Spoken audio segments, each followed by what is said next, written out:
एक पाव धारेल दोडके आहे. याची आज आपण चविष्ट रुचकर भाजी तयार करणार आहोत. त्यासाठी लागणारं साहित्य हे 6 लसणाच्या कळ्या आहेत, ते छोट्या छोट्या चिरलेल्या आहेत. ही चण्याची डाळ आहे, ती भिजत घातलेली आहे, रात्रीच भिजत घातली आणि ती काढून ठेवलेली आहे.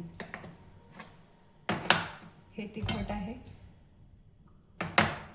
हे मीठ आहे आणि हे जिरं मोहरी मसाल्याचं हळद वगैरे असलेलं.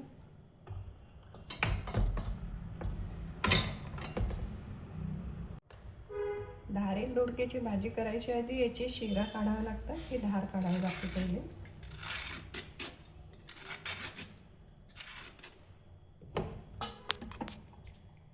एक दोडके साल काढून चिरलेले आहेत आणि त्याचे साल एवढे निघालेले आहेत. याची आपण नंतर कुरकुरीत चटणी करणार आहोत.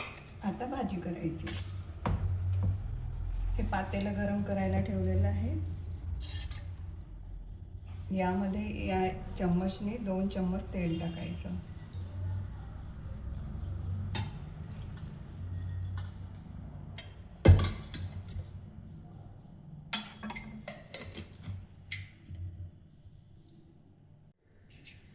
तेल तापलेलं आहे. यामध्ये लसणाच्या कळ्या, आपण 6 लसणाच्या कळ्या सोलल्या होत्या आणि छोटे छोटे तुकडे केलेले आहे, ते या तेलात टाकायचे आहे आणि त्याला मंद आचेवरती होऊ द्यायचं, पण हे झाकून ठेवायचं.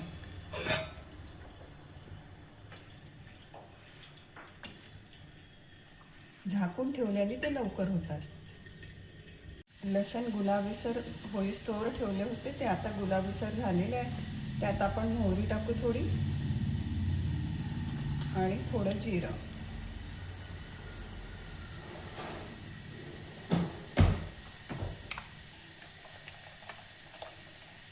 आणि या छोट्या चम्मचनी अर्धा चम्मच हिंग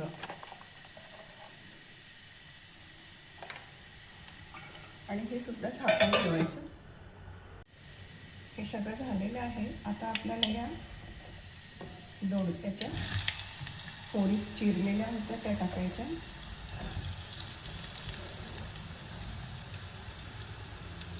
ही डाळ जी भिजत घातली होती, चण्याची डाळ भिजत घातली होती, ती टाकायची.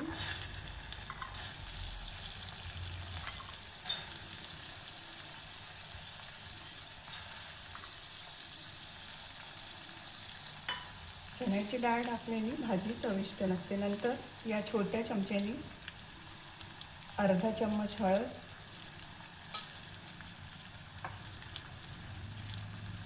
या छोट्या चमच्यानी अर्ध्या चमच्यापेक्षा थोडं जास्त तिखट. तुम्हाला जास्ती पाहिजे असेल तर तुम्ही जास्ती पण टाकू शकता, आपल्या चवीप्रमाणे, आवडीप्रमाणे. आणि हा चम्मच आहे मिठाचा, यातली अर्धा चम्मच, कारण ही भाजी दिसते पण ती शिजल्यानंतर कमी होते. ही परत चिमून अजून कमी होते.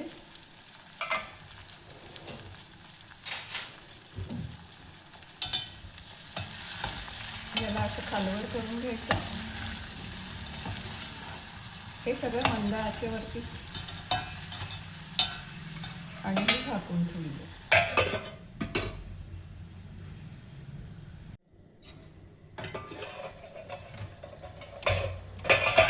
मध्ये मध्ये बघत राहायचं. आणि या दोडक्याला मीठ टाकल्यानंतर पाणी सुटते, म्हणून याला पाण्याची गरज नाही आहे, हे तेलामध्येच होतात.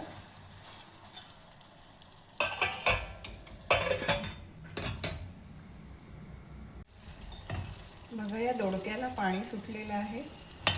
शिजता शिजता मीठ टाकल्याने शिजता शिजता पाणी सुटतं आणि त्या पाण्यामध्येच ती दोडकी शिजतात.